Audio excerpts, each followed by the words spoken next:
Ang mga diskurso ni Kristo ng mga huling araw.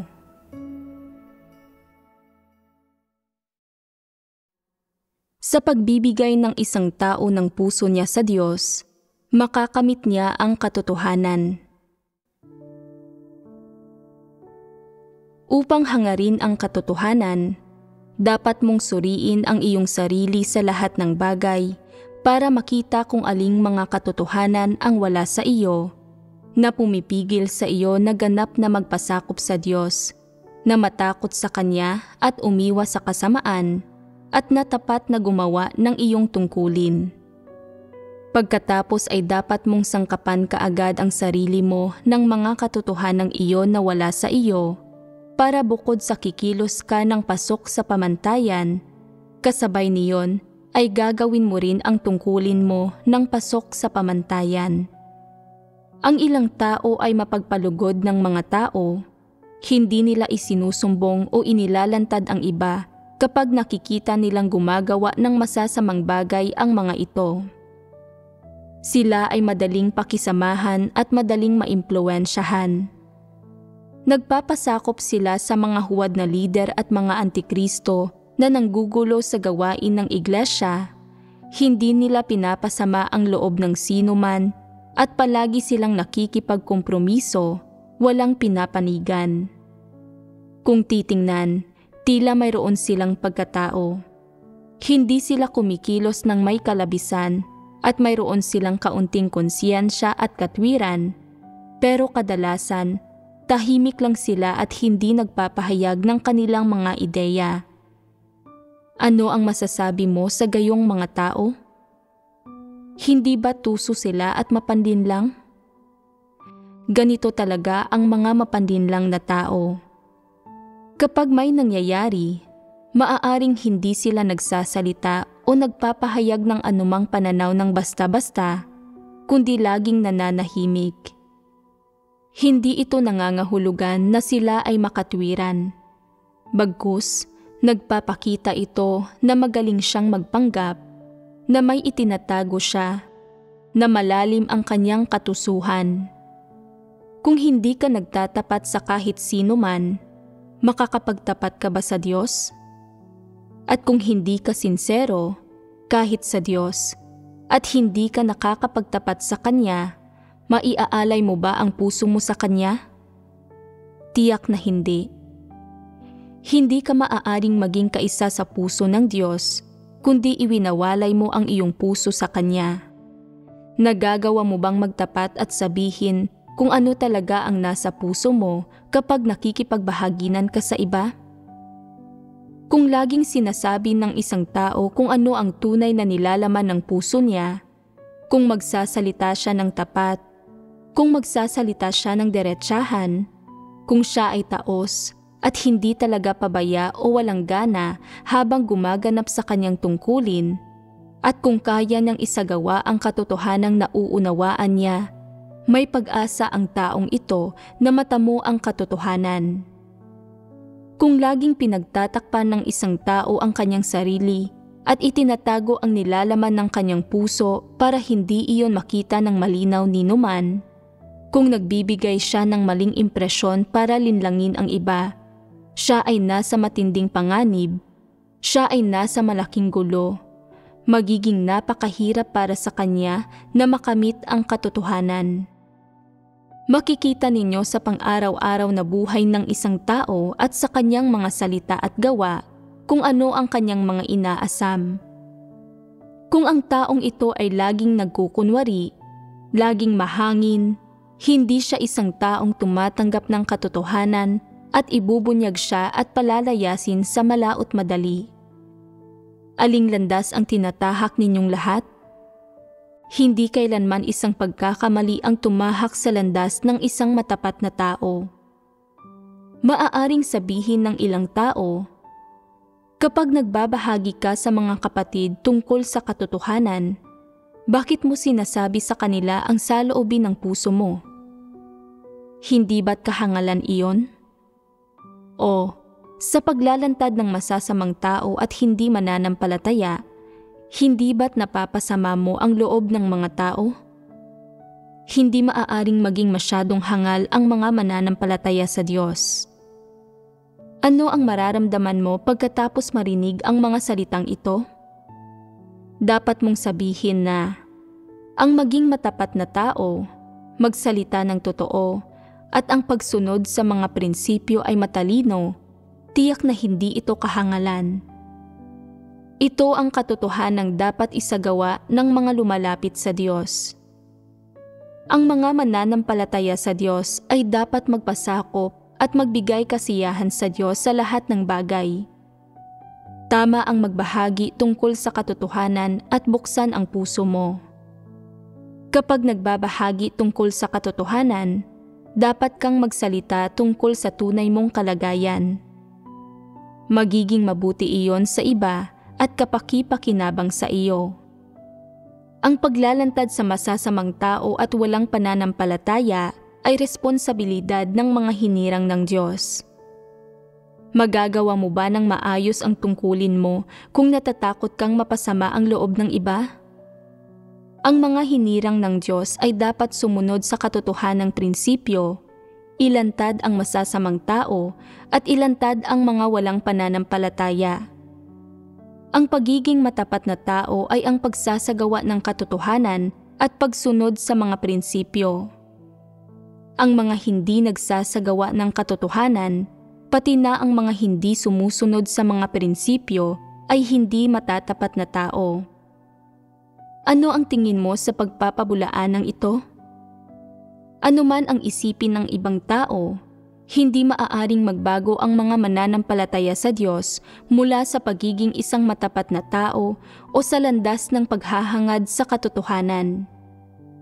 Hindi sila maaaring maimpluwensyahan o mapigilan ng mga huwad na lider, antikristo o walang pananampalataya. Sa lahat ng oras, dapat nilang sundin ang Diyos at makinig sa Kanyang mga salita at maging matapat na tao alinsunod sa mga hinihingi ng Diyos. Ito ay tama. Paano dapat magsagawa ang isang tao upang maging isang matapat na tao?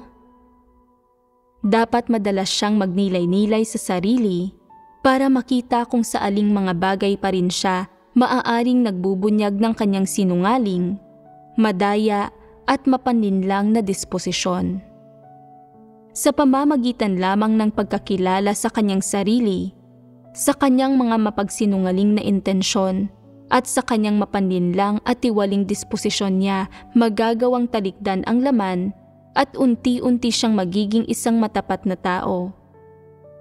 Ang mga taong hindi nagtatapat ng laman ng kanilang puso kahit kailan, na laging sinusubukang magkubli at magtago ng mga bagay-bagay, na nagpapanggap na sila ay kagalang-galang, na gustong tingalain sila ng iba, na hindi tinutulutan ang iba na lubos silang masukat, na nagnanais na hangaan sila ng iba. Hindi ba't hangal ang mga taong ito? Pinakahangal ang mga taong ito. Iyon ay dahil sa malaot madali ay malalantad ang totoo tungkol sa mga tao. Anong landas ang kanilang tinatahak sa ganitong klase ng pag-uugali? Ito ang landas ng mga Pariseyo. Nanganganib ba ang mga mapagpaimbabaw o hindi? Ito ang mga taong pinakakinamumuhian ng Diyos. Kaya sa tingin mo ba ay nanganganib ang mga ito o hindi? Lahat ng Pariseyong iyon ay tumatahak sa landas tungo sa kapahamakan. Kapag gumagawa ang banal na espiritu para liwanagan ka upang maunawaan mo ang isang bagay, minsan ay mabilis itong nangyayari, samantalang sa ibang mga pagkakataon, matagal-tagal munang ipararanas sa iyo ng banal na espiritu ang isang karanasan bago ka unti-unting pahintulutang maunawaan ito. Hindi naman sa walang humihingi sa iyo na danasin ito, o natapos na siya matapos kang tulutang maunawaan ang mga salita at doktrina. Ayon ba sa anong mga prinsipyo gumagawa ang banal na espiritu? Gumagawa ang banal na espiritu sa pamamagitan ng pagsasaayos ng iyong kapaligiran at pagsasaayos ng mga tao, pangyayari at bagay para tulutan kang gumulang sa pamamagitan ng mga ito at dahan-dahang maunawaan ang katotohanan habang dinaranas mo ang mga ito. Kapag binigyan ka niya ng ilang simpleng salita para pukawin o liwanagan ka, o bigyan ka ng kaunting liwanag, hindi pa siya tapos. Bagkus, tinutulutan ka niyang matuto ng mga leksyon at unti-unting lumago sa pamamagitan ng pagdanas ng bawat bagay, iba-ibang kapaligiran at iba-ibang tao, pangyayari at bagay upang unti-unti mong maunawaan ang katotohanan at makapasok sa realidad. Sa makatuwid, gumagawa ang banal na espiritu sa isang napakanatural na prinsipyo. Gumagawa siya ng lubos na alinsunod sa natural na disenyo ng pag-unlad ng tao nang hindi gumagamit ng anumang pamimilit. Ayon sa prinsipyo at saklaw ng gawain ng banal na espiritu, kung ang isang tao ay wala man lang ng pinakamababang halaga ng katwiran at konsyensya ng tao na dapat mayroon siya, maaari ba niyang matamo ang gawain ng banal na espiritu? Makakamit ba niya ang patnubay at kaliwanagan ng Diyos? Talagang hindi. Ano ang ibig kong sabihin dito? Laging sinasabi ng mga tao na hinahangad nila ang katotohanan, na dapat nilang mas maunawa ang mabuti ang katotohanan, pero may nakaligtaan sila na dapat nilang ibigay ang kanilang mga puso sa Diyos. Iniisip nila na kahit ano paman ang pagkatao ko, may konsyensya man ako o wala, isinusuko ko man ang puso ko sa Diyos o hindi, mas hahanapin ko na lang ang katotohanan, mas makikinig sa mga sermon, magbabasa ng marami pang salita ng Diyos at madalas na magbabahagi tungkol sa katotohanan. At habang ginagawa ko ang tungkulin ko, mas magsisikap ako at mas magdurusa at magiging maayos din ito.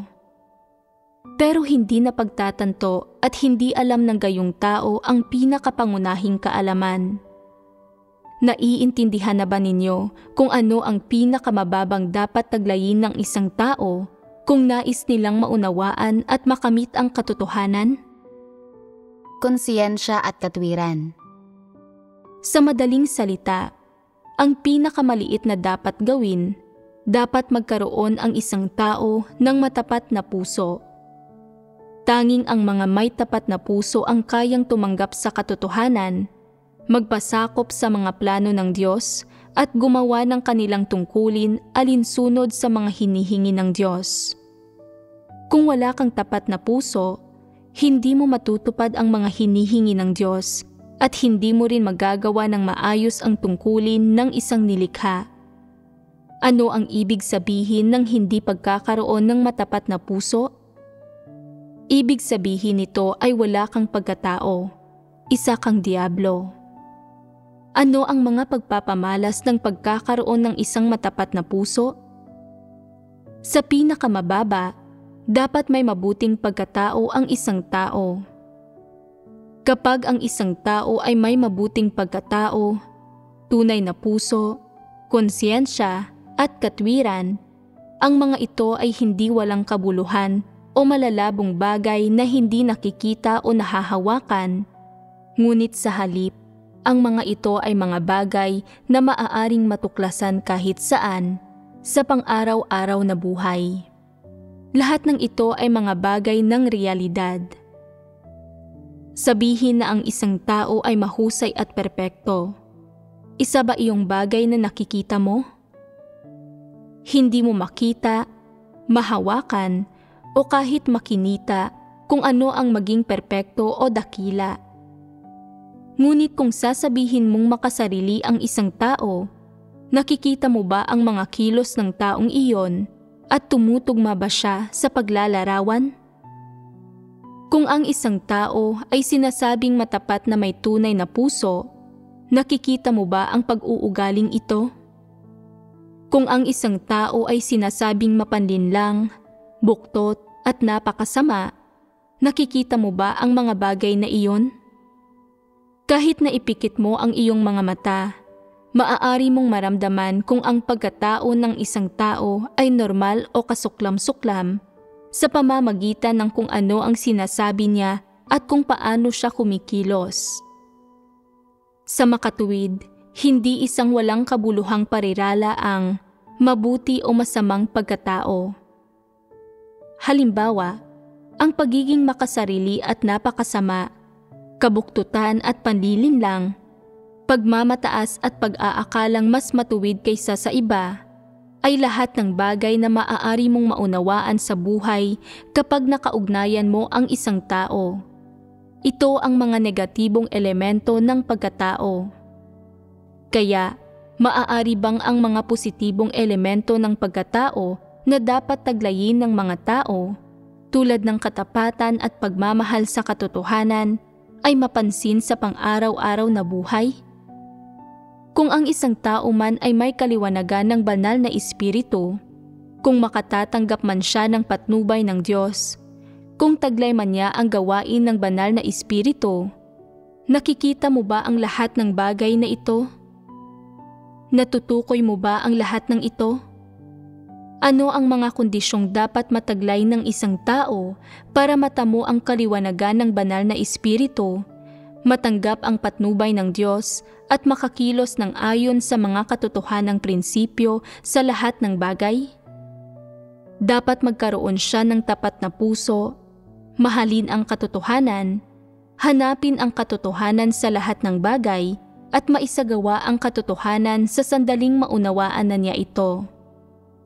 Kapag mayroon ng mga kondisyong ito, ibig sabihin ay may kaliwanagan ng banal na espiritu, nagagawang maunawaan ang mga salita ng Diyos at madaling na isasagawa ang katotohanan. Kung ang isang tao ay hindi tapat na tao at hindi nagmamahal sa katotohanan sa kanyang puso, mahihirapan siyang matamo ang gawain ng banal na espiritu, at kahit pa ibahagi mo sa kanya ang katotohanan, wala iyong kahahantungan. Paano mo masasabi kung tapat na tao ang isang tao? Hindi mo lang dapat tingnan kung nagsisinungaling ba siya at nandaraya, kundi ang pinakamahalaga ay tingnan kung nagagawa ba niyang tanggapin ang katotohanan at isagawa ito. Iyon ang pinakasusi. Noon pa may nagpapalayas na ng mga tao ang sambahayan ng Diyos, at sa puntong ito, marami na ang pinalayas. Hindi sila matatapat na tao, lahat sila'y mapanlinlang na mga tao. Minahal nila ang mga bagay na hindi matutuwid, hindi talaga nila minahal ang katotohanan. Kahit gaano karaming taon na silang naniwala sa Diyos, hindi nila maunawaan ang katotohanan o mapasok ang realidad nito. Lalo namang walang kakayahan ang mga gayong tao na totohanang magbago. Sa makatuwid, hindi talaga maiiwasan na sila'y palayasin. Kapag nakakahalubilo mo ang isang tao, ano ang una mong titingnan?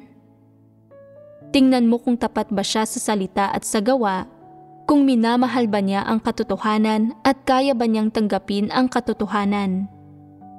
Napakahalaga ng mga ito. Madali mong makikita ang diwa ng isang tao hanggat kaya mong matukoy kung isa ba siyang tapat na tao, kung nagagawa ba niyang tanggapin ang katotohanan at isagawa ito. Kung ang bibig ng isang tao ay puno ng matatamis na salita, ngunit wala siyang totoong ginagawa, kapag dumating na ang oras para gumawa ng isang bagay na totoo, iniisip lamang niya ang kanyang sarili at hindi ang iba. Anong klase ng pagkatao ito? Pagiging makasarili at pagiging napakasama. Wala siyang pagkatao. Madali ba para sa isang tao na walang pagkatao na magkamit ng katotohanan? Mahirap ito para sa kanya. Kapag nahaharap siya sa isang panahon ng pagdurusa o kailangan niyang magbayad ng kaunting halaga, iniisip niya, mauna na muna kayo sa lahat ng pagdurusa at pagbabayad ng halaga na ito. At pagkatapos na halos nakamit na ang mga resulta, susunod na ako. Anong uri ng pagkatao ito?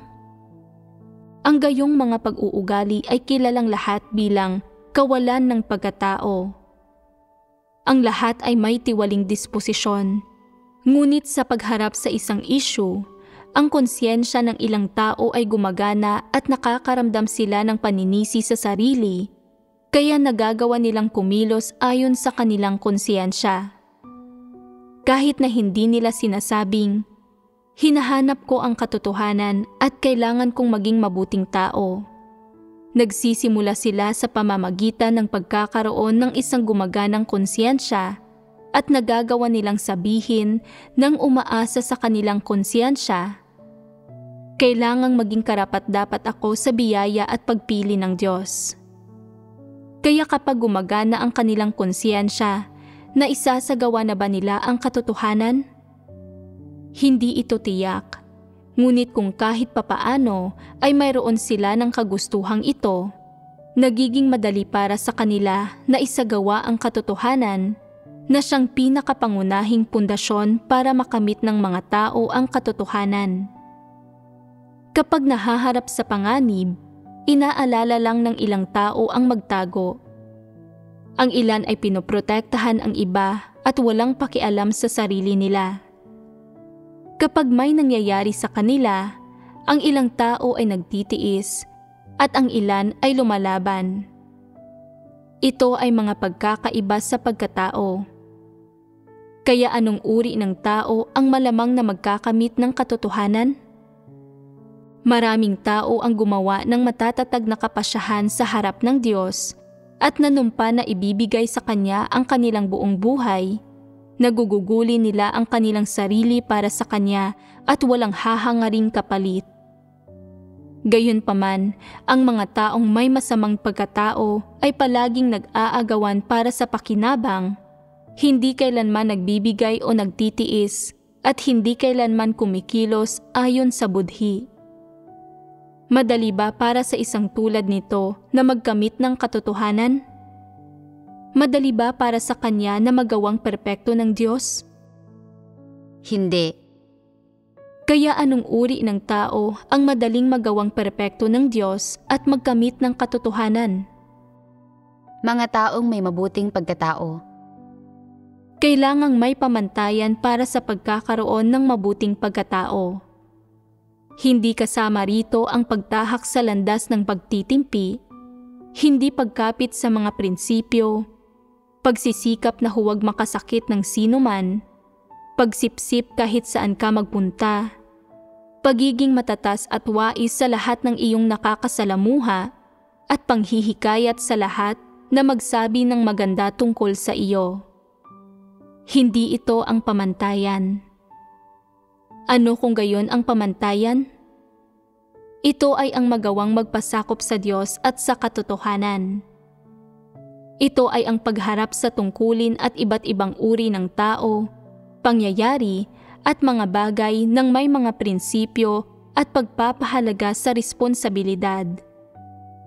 Ito ay malinaw na nakikita ng lahat. Ang lahat ay maliwanag tungkol dito sa kanilang puso. Bukod doon, sinisiyasat ng Diyos ang mga puso ng mga tao at inaalam ang kanilang sitwasyon, bawat isa sa kanila. Kahit sino pa sila, walang makakaloko sa Diyos. Palaging ipinagyayabang ng ilang tao na nagtataglay sila ng mabuting pagkatao, na hindi sila kailanman nagsasabi ng masama tungkol sa iba, hindi kailanman pinipinsala ang mga interes ng sinuman, at sinasabi nilang hindi sila kailanman naghangad ng mga pag-aari ng ibang tao.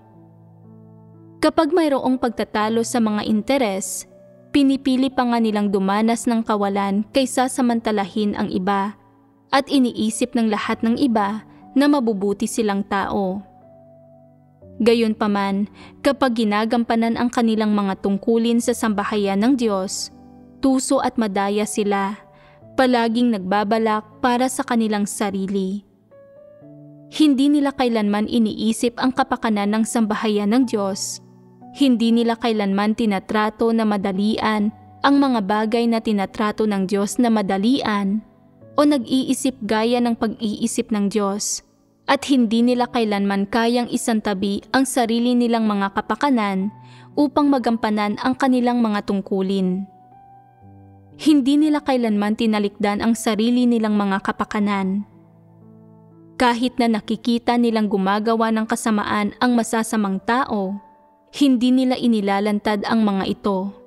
Wala silang mga prinsipyo o kung anuman. Anong uri ng pagkatao ito? Hindi ito mabuting pagkatao. Huwag ninyong pansinin ang sinasabi ng gayong mga tao. Dapat ninyong tingnan ang kanilang ipinamumuhay, ang kanilang ibinubunyag, at ang kanilang saloobin kapag ginagampanan nila ang kanilang mga tungkulin, pati na ang kanilang kalagayang panloob at ang kanilang minamahal.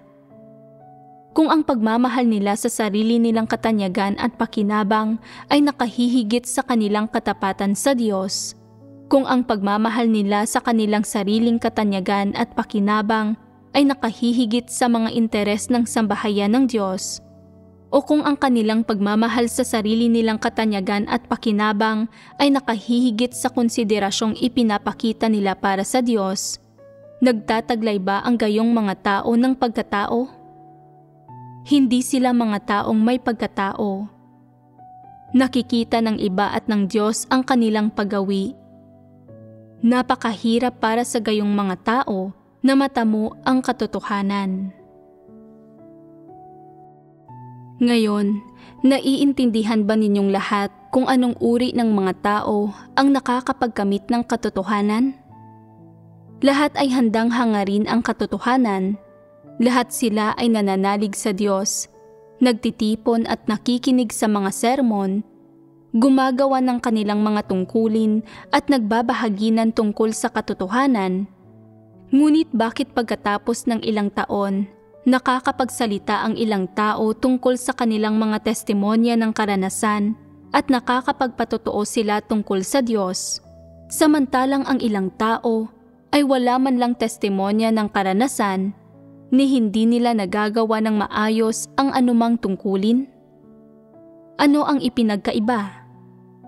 Sa totoo lang, ang kaibahan nila ay nasa kanilang pagkatao. Ang ilang tao ay may konsyensya at katwiran, samantalang ang iba ay wala. Ang ilang tao ay mahal ang katotohanan, samantalang ang iba ay hindi. Kaya, anong uri ng tao ang madaling makakakamit sa katotohanan? Mga taong taos-puso sa Diyos, matapat, may pagkatao, at may konsyensya at katwiran. Napakahalaga nito. Ngayong naiintindihan ninyo iyon, dapat ninyong isaalang-alang ito.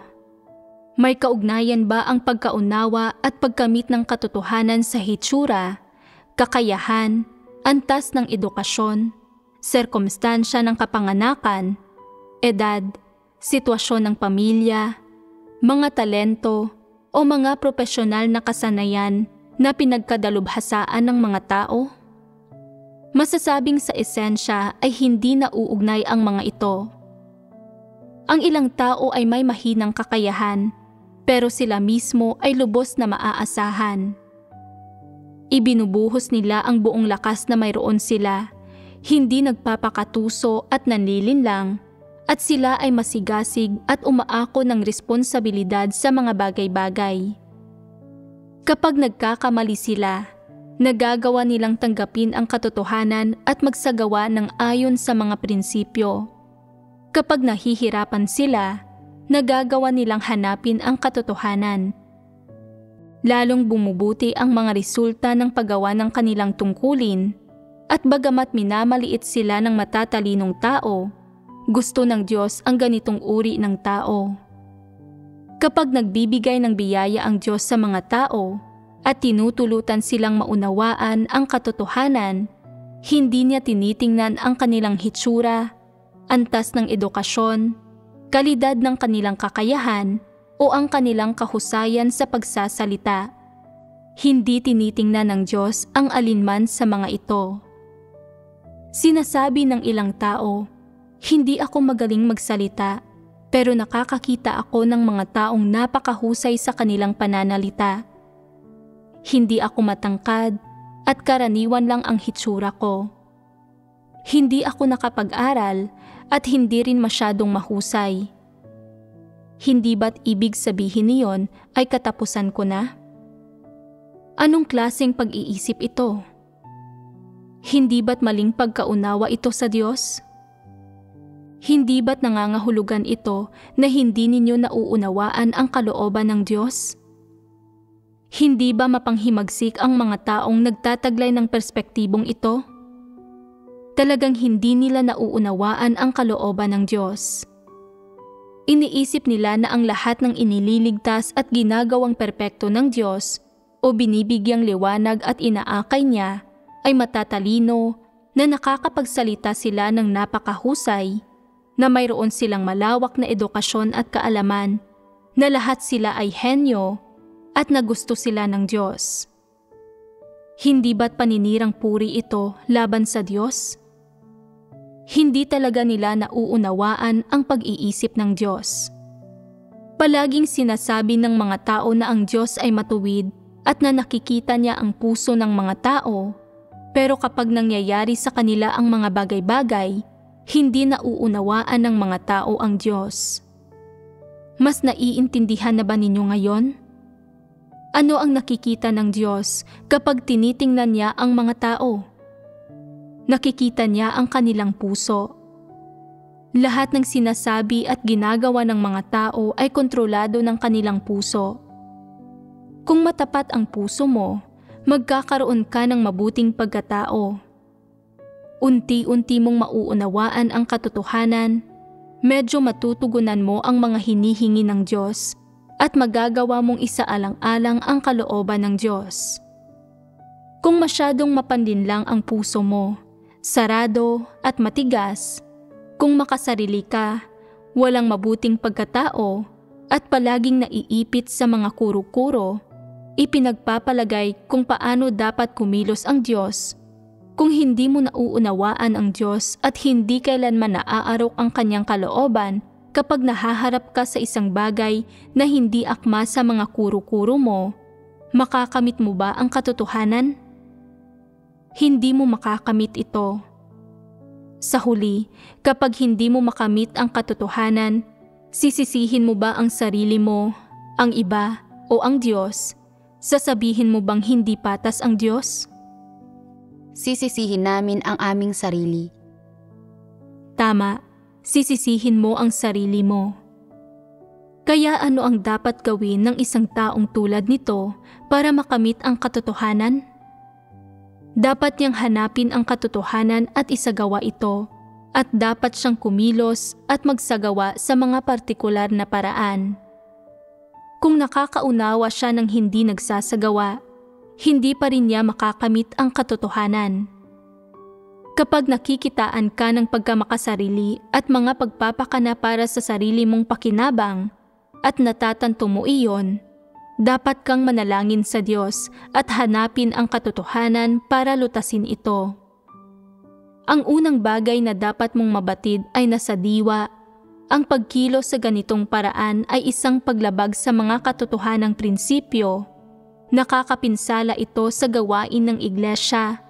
Ito ay makasarili at kasuklam-suklam na pag-uugali. Hindi ito ang nararapat gawin ng mga tao na may konsiyensya at katwiran. Dapat mong isantabi ang sarili mong mga interes at pagkamakasarili, at dapat mong isipin ang gawain ng iglesia. Iyan ang kalooban ng Diyos. Matapos magdasal at pagnilayan ang iyong sarili, kung tunay mong natatanto na ang pagkilos ng gayon ay makasarili at kasuklam-suklam, magiging madali ng isantabi ang sarili mong pagkamakasarili. Kapag isinantabi mo ang iyong pagkamakasarili at mga pagpapakana para sa pakinabang, magiging matatag ka, magiging payapa, masaya, at madarama mo na dapat isipin ng taong may konsiyensya at katwiran ang gawain ng iglesia, na hindi siya dapat matutok sa personal niyang mga interes, na siyang magiging napakamakasarili, kasuklam-suklam, at walang konsyensya o katwiran. Ang hindi makasariling pagkilos pag-iisip sa gawain ng iglesia at paggawa lamang ng mga bagay-bagay na nakalulugod sa Diyos ang matuwid at marangal at magbibigay ng saysay sa iyong pag-iral. Sa pamumuhay ng ganito sa lupa, nagiging bukas ka at matapat, namumuhay ka ng may normal na pagkatao at may tunay na wangis ng tao at hindi lang malinis ang iyong konsyensya, kundi karapat-dapat ka rin sa lahat ng bagay na ipinagkaloob sa iyo ng Diyos. Habang lalo kang namumuhay ng ganito, lalo kang magiging matatag, lalo kang magiging payapa at masaya, at lalo kang sisigla. Sa gayon, hindi ba't makakatapa ka na sa tamang landas ng pananampalataya sa Diyos? Malulutas man o hindi ang mga tiwaling disposisyon ng pagkamakasarili, kaimbihan, panlilinlang, at kasinungalingan ng mga tao ay nakadepende sa kung kaya nilang tanggapin ang katotohanan o hindi. Lahat ng mga kayang tumanggap ng katotohanan ay napupuot sa kanilang mga tiwaling disposisyon. Kinasusuklaman nila ang pagkamakasarili at kaimbihan at ang kanilang panlilinlang at kasinungalingan. Ayaw nilang hayaan ang mga bagay na ito na dumihan o hadlangan sila. Hanggat natutuklasan ng mga nagmamahal sa katotohanan ang sarili nilang mga tiwaling disposisyon, magiging madali para sa kanila na isantabi ang negatibong basura at duming ito.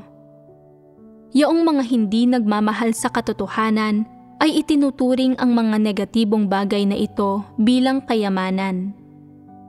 Masyado nilang mahal ang kanilang sariling pakinabang, ayaw nilang talikdan ang laman, at masyado silang mapagmatigas. Dahil dito, hindi nila kailanman nauunawaan kung ano ang kalooban ng Diyos ni hindi sila nakakapagpasakop sa Kanya. Dahil hindi mahal o tanggap ng mga tao ang katotohanan, nananalig sila sa Diyos sa loob ng maraming taon ng may magulong pag-iisip. Kapag dumarating ang panahon na kailangan nilang magpatotoo, nauumid ang kanilang dila at hindi sila makapagsalita ng kahit ano. Maraming taon nang nakikinig ang mga tao sa mga sermon tungkol sa katotohanan at palaging ipinaaalam sa kanila ang disposisyon ng Diyos, kaya ang mga naghahangad sa katotohanan ay dapat naunawaan na ito, pero yaong mga hindi nagmamahal sa katotohanan ay hindi handang buksan ang kanilang sarili sa harap ng Diyos. Ayaw isuko ng puso nila ang mga kagustuhan ng laman, kaya hindi sila naglalakas loob na bastang buksan ang kanilang sarili sa Diyos. Nais lamang nilang malayang tamasahin ang biyayang ibinibigay ng Diyos sa mga tao, pero ayaw nilang isagawa ang katotohanan para palugurin ang Diyos. Sabi ng Diyos, "Kung gusto mong makamtan ang aking biyaya, kung nais mong makamit ang mga katotohanan ito, mayroon lamang isang kondisyon. Dapat mong isuko ang sarili mong pakinabang at ibigay sa akin ang iyong tapat na puso." Hindi kayang tugunan ng mga tao kahit ang isang kondisyong ito, gayunpaman gusto pa rin nilang hingin ang biyaya ng Diyos, humingi ng kapayapaan at kagalakan, at gusto nilang makamit ang katotohanan. Pero ayaw nilang ibigay ang kanilang tapat na puso sa Diyos, kaya anong uri sila ng mga tao? Hindi ba't kauri sila ni Satanas? Magagawa ba nila ang dalawa ng sabay? Sa totoo lang, hindi nila magagawa. Nauunawaan mo man o hindi ang kalooban ng Diyos, palaging hayagang ipinaalam sa mga tao ang kanyang disposisyon. Kung hindi kailanman tinatanggap ng isang tao ang katotohanan, o kung nauunawaan niya ang katotohanan nang hindi ito isinasagawa, ito ay dahil masyado siyang mapagmatigas at hindi niya ibinigay ang puso niya sa Diyos. Kaya, hinding-hindi niya makakamit ang katotohanan ni hindi niya malalaman ang disposisyon ng Diyos. Hindi ito dahil hindi patas ang pakikitungo ng Diyos sa mga tao. Madalas na binabanggit ng mga tao ang sinasabi ng Diyos na tinatrato ng Diyos ang sino mang kanyang naisin ng may biyaya, pero hindi nila naiintindihan ang kahulugan ng pariralang ito. Sa kabaligtaran, hindi nila nauunawaan ang Diyos. Iniisip nila na nagmumula ang biyaya sa Diyos, na ibinibigay niya ito sa kung kanino niya naisin at na siya ay mabuti sa kung kanino niya nais. Totoo ba ito? Hindi ba't mga kuro-kuro at imahinasyon ito ng tao? Tinatrato ng Diyos ang mga tao batay sa kanilang diwa. Kapag nagagawang isaisip ng mga tao ang kalooban ng Diyos at tanggapin ang katotohanan, sila ay pinagpapala ng Diyos. Kung hindi tinatanggap ng mga tao ang katotohanan at nilalabanan nila ang Diyos, magiging iba ang resulta. Sa katunayan, patas ang Diyos sa lahat at tinatrato niya sila ayon sa mga prinsipyo, kaya lang sadyang may bahagi ng sangkatauhan na masyadong matigas ang puso, kaya dapat maging iba ang pakikitungo ng Diyos sa kanila. Ang mga bagay na ginagawa ng Diyos sa bawat tao ay iba-iba, na nagpapakitang ginagawa niya ang mga bagay ayon sa mga prinsipyo. Ang Diyos ay matuwid sa bawat tao. Halimbawa, maraming tao ang hindi lumalapit sa Diyos para hanapin ang katotohanan. Nais lamang nilang umasa sa kanilang dalawang kamay para bumuo ng magandang buhay at kinabukasan para sa kanilang sarili. Nais nilang mapamunuan ang sarili nilang kapalaran at kinabukasan at inaakala nila na ang pamumuno sa kanilang kapalaran ay nasa sarili nilang mga kamay. Hindi nila tinatanggap ang kataas-taasang kapangyarihan o mga plano ng Diyos, ni hindi sila nagpapasakop sa Kanya at gusto nilang ang Diyos ang magpalugod sa kanila. Kapag nadadapa sila at nabibigo, inirereklamo nila na hindi patas ang Diyos. Makatwiran ba ito? Masyado silang mangmang at mapagmatigas. Pero palagi nilang iniisip na matalino sila. Iniisip nila na tinatalikuran ng ilang tao ang kanilang pamilya at ayaw nila ng kahit ano. Ginugugol nila ang lahat ng oras nila sa paggawa ng kanilang tungkulin. Ibinibigay ang kanilang tapat na puso sa Diyos at ano ang kanilang nakukuha bilang kapalit? Hindi nila alam kung ano ang gagawin ng Diyos sa hinaharap, pero ibinibigay nila ang lahat, hindi hinahayaan ang sarili na umurong. Napakahangal ng mga taong ito. Tingnan ninyo kung gaano ako katalino, sinusunod ko ang ganitong gawi. Wala akong kinikilingan. Wala akong kailangang isuko at wala akong kailangang ipagpaliban, at sa huli ay maliligtas din ako. Matalino ba ang taong ito o isa siyang hangal? Isa siyang hangal. Tiyak na isa siyang hangal. Kung ihahambing sa isa't isa ang matatalinong tao at ang mga mangmang, ang mga mapagmatigas ay naiiba sa kanilang pagkatao. Ang matatalinong tao ay may mabuting pagkatao, samantalang ang mga mangmang at mapagmatigas ay may masamang pagkatao. Ang matatalinong tao ay tumatanggap sa katotohanan, samantalang ang mga taong mangmang at mapagmatigas ay hindi, at magkaiba ang magiging kahihinatnan nila sa huli. Sa paggawa ng tungkulin, mayroong dalawang pangunahing uri ng tao. Ang isa ay ang uri na taus-pusong gumugugol ng kanyang sarili para sa Diyos, habang ang isa naman ay ang uri na laging umiiwas sa gawain. Anong uri ng tao sa tingin mo ang pupurihin at ililigtas ng Diyos? Yaong mga taus-pusong gumugugol ng kanilang sarili para sa Diyos.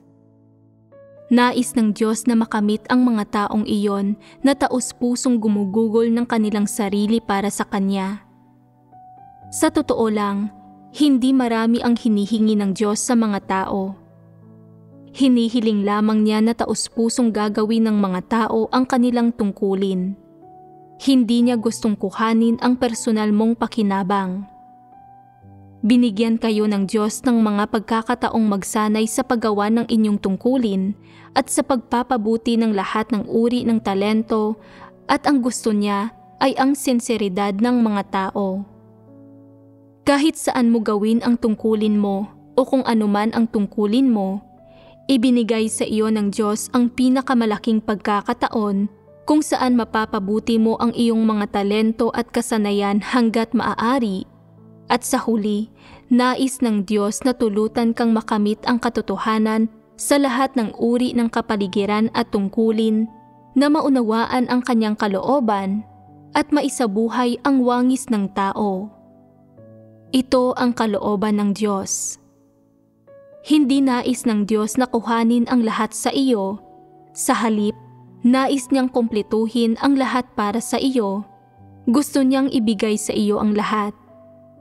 Ang ilang tao ay palaging makitid ang utak dahil nakapag-aral sila ng ilang profesional na kaalaman sa sekular na mundo.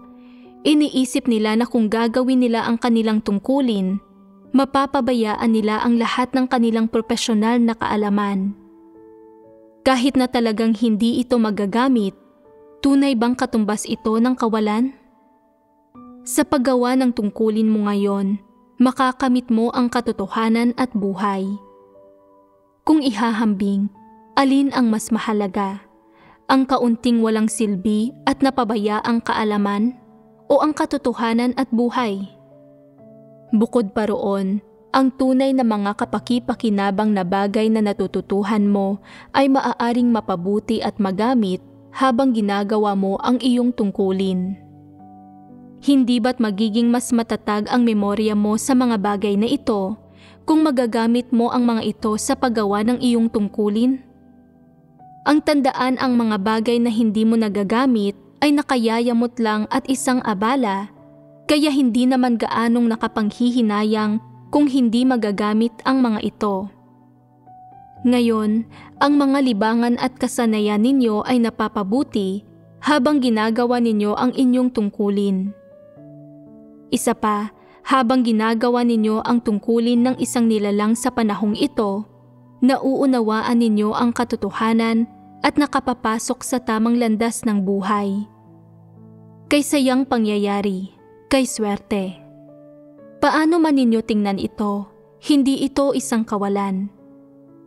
Habang sinusundan ninyo ang Diyos, inilalayo ang inyong sarili sa mga lugar ng kasalanan at inilalayo ang inyong sarili sa mga grupo ng masasamang tao, kahit papaano ay hindi patuloy na magdurusa ang inyong puso at isipan sa pagtiwali at pagyurak ni Satanas. Nakarating ka sa isang piraso ng dalisay na lupain, nakaharap sa Diyos. Hindi ba't napakalaking swerte nito? Muling isinisilang ang mga tao sa magkakasunod na henerasyon hanggang sa kasalukuyan, at gaano karaming tsansa ang mayroon sila? Hindi ba tanging ang mga taong ipinanganak sa mga huling araw ang may ganitong pagkakataon? Napakagandang bagay nito. Hindi ito isang kawalan, ito ay pinakamalaking swerte. Dapat masayang masaya ka. Bilang mga nilalang sa lahat ng nilikha, sa ilang bilyong tao sa mundo, gaano karaming tao ang may pagkakataong makapagpatotoo sa mga gawa ng lumikha sa kanilang identidad bilang mga nilalang na makagawa sa kanilang tungkulin at responsibilidad sa gawain ng Diyos? Sino ang may gayong oportunidad? Marami bang taong may gayong oportunidad? Masyadong kakaunti. Ilan sila? 1 sa 10,000? Hindi. Mas kaunti pa nga. Lalo na kayo na nakakagamit ng inyong mga kasanayan at kaalaman na napag-aralan ninyo para gawin ang inyong tungkulin, hindi ba't lubos kayong pinagpala? Hindi ka nagpapatotoo tungkol sa isang tao at ang ginagawa mo ay hindi isang propesyon. Ang siyang pinaglilingkuran mo ay ang lumikha. Ito ang pinakamaganda at pinakamahalagang bagay. Hindi ba't dapat ninyo itong ipagmalaki? habang ginagawa ninyo ang inyong tungkulin, natatamo ninyo ang pagdidilig at pagtustos ng Diyos. Sa gayong napakagandang sitwasyon at pagkakataon, kung wala kayong natatamong anumang mahalagang bagay, kung hindi ninyo nakakamit ang katotohanan, hindi ba kayo magsisisi habang buhay? Kaya, dapat ninyong samantalahin ang pagkakataon na gawin ang inyong tungkulin at huwag itong palampasin. Masigasig na hangarin ang katotohanan habang ginagawa ang inyong tungkulin at kamtin ito. Ito ang pinakamahalagang bagay na magagawa ninyo, ang pinakamakabuluhang buhay. Walang tao o grupo ng mga tao sa lahat ng nilalang ang mas higit pang pinagpala kaysa sa inyong lahat. Para saan nabubuhay ang mga hindi mananampalataya? Nabubuhay sila para muling isilang at para sa kagalakan ng mundo. Para saan kayong lahat nabubuhay? Nabubuhay kayo para gawin ang tungkulin ng isang nilalang. Napakalaki ng halaga ng gayong buhay. Kaya, hindi ninyo dapat maliitin ang tungkuling ginagawa ninyo, lalong hindi ninyo dapat talikuran ang tungkuling iyon. Ang gawin ng maayos ang inyong tungkulin at kumpletuhin ang atas ng Diyos, iyon lamang ang pinakamahalaga at pinakamakabuluhang bagay.